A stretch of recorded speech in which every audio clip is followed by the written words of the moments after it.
Bismillahirrahmanirrahim. Assalamualaikum warahmatullahi wabarakatuh. Yang terhormat Dr.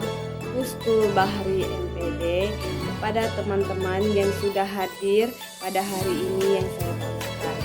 Baiklah, izinkan saya perkenalkan diri terlebih dahulu. Perkenalkan, nama saya Messi Nazani, NIM 2112401. Baiklah, di sini saya akan mempresentasikan hasil proposal penelitian saya yang berjudul Peran Guru dan Kepala Sekolah dalam Kurangnya Keaktifan Siswa pada Proses Pembelajaran Bahasa Indonesia di kelas 3 RI Desa Pagar, Kecamatan Kota. Baiklah, di sini langsung saja saya akan menjelaskan pendahuluan terlebih dahulu, yang dimana latar belakang. Pembelajaran merupakan suatu sistem lingkungan belajar yang terdiri dari komponen pembelajaran itu sendiri. Komponen tersebut meliputi tujuan, bahan ajar, alat, siswa, dan guru. Permasalahan yang sering terjadi di sekolah ketika siswa kurang aktif dalam sebuah pembelajaran yang dibahas oleh guru tersebut. Misalnya, kurangnya keaktifan siswa dalam pembelajaran bahasa Indonesia dan keaktifan belajar peserta didik pun merupakan suatu yang ditandai dengan adanya atau keadaan tingkah laku peserta didik itu sendiri. Menurut Novita, yang kedua yaitu proses pembelajaran. Proses pembelajaran merupakan suatu interaksi peserta didik dengan pendidik serta sumber belajar pada suatu lingkungan belajar. Pembelajaran suatu bantuan yang diberikan oleh pendidik kepada peserta didik agar dapat terjadi perolehan ilmu pengetahuan, penguasaan, kemahiran, dan tabiat serta pembentukan karakter. Pembelajaran juga dapat diartikan sebagai proses untuk membantu peserta didik agar dapat belajar dengan baik. Yang ketiga yaitu C, pengertian peranan guru dan kepala sekolah dalam meningkatkan keaktifan belajar siswa. Peran guru dan kepala sekolah dalam proses pembelajaran sangat penting agar dapat dalam proses pembelajaran tersebut juga berkaitan dengan pada meningkatnya keaktifan siswa dalam proses pembelajaran. Mulyasa menyatakan bahwa syarat kepala sekolah dalam menjalankan tugas adalah kecerdasan yang baik, ketelitian dalam menghadapi dan menganalisis masalah, percaya diri serta dapat berorientasi dengan baik kepada peserta didik. Begitupun dengan seorang guru. Guru adalah pendidik yang menjadi tokoh panutan dan identifikasi bagi peserta didik dan lingkungannya. Oleh karena itu, guru harus memiliki standar kualitas pribadi tertentu yang mencakup tanggung jawab. Guru harus mengetahui serta memahami nilai moral dan sosial serta selalu berperilaku berbuat sesuai dengan nilai dan norma.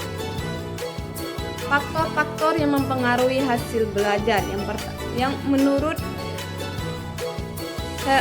Slameto, faktor yang mempengaruhi hasil belajar yaitu faktor internal dan faktor eksternal. Strategi pendekatan dan pembahasan pembelajaran. Strategi belajar adalah rencana atau pendekatan yang digunakan untuk mengajar dan membantu memahami materi pembelajaran. Yang pertama yaitu pembelajaran kolaboratif. Yang kedua, pembelajaran berbasis proyek. Yang ketiga, pembelajaran berbasis masalah. 4, pembelajaran aktif menggunakan metode secara diskusi. Dan yang kelima yaitu pembelajaran aktif menggunakan metode diskusi, percakapan, atau eksperimen,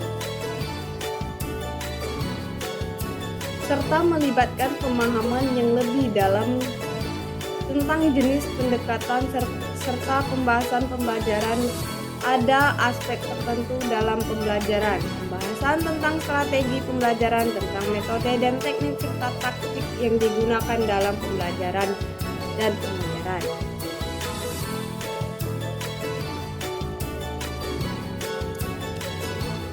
Strategi pembelajaran adalah suatu kegiatan pembelajaran yang harus dikerjakan guru dan siswa agar tujuan pembelajaran dapat dicapai secara efektif dan efisien.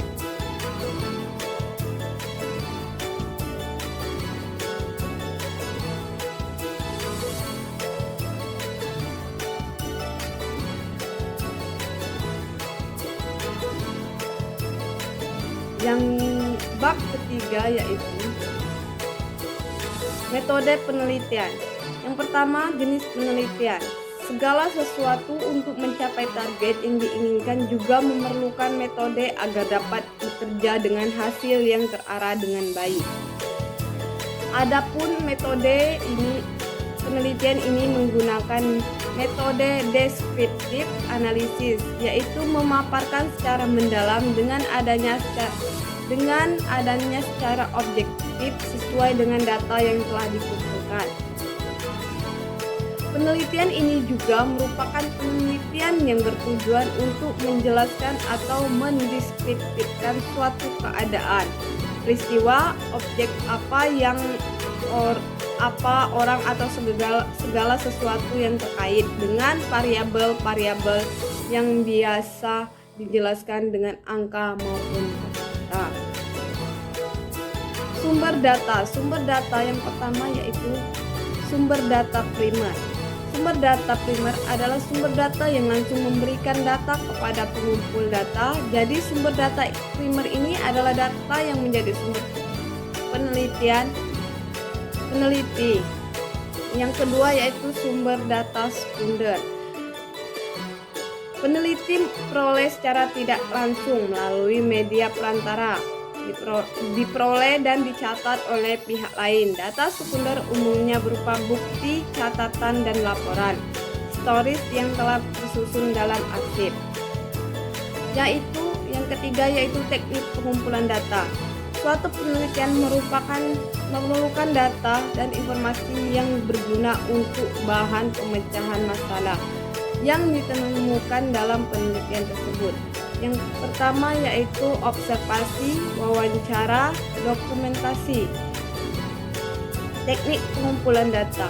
Teknik pengumpulan data ini sendiri yaitu melalui analisis pengumpulan data. Yang dimaksud yaitu pembatasan mengenai jenis-jenis kajian yang diperoleh, mengembangkan pertanyaan, merencanakan tahapan-tahapan pengumpulan data dengan memperhatikan hasil pengamatan sebelumnya.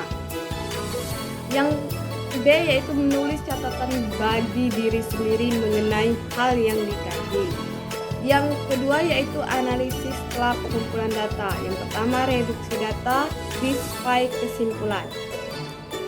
Baiklah, itulah tadi hasil presentasi seminar proposal saya hari ini. Bila ada kata-kata yang salah saya mohon maaf, pada Allah saya mohon ampun. Saya akhiri, wassalamualaikum warahmatullahi wabarakatuh.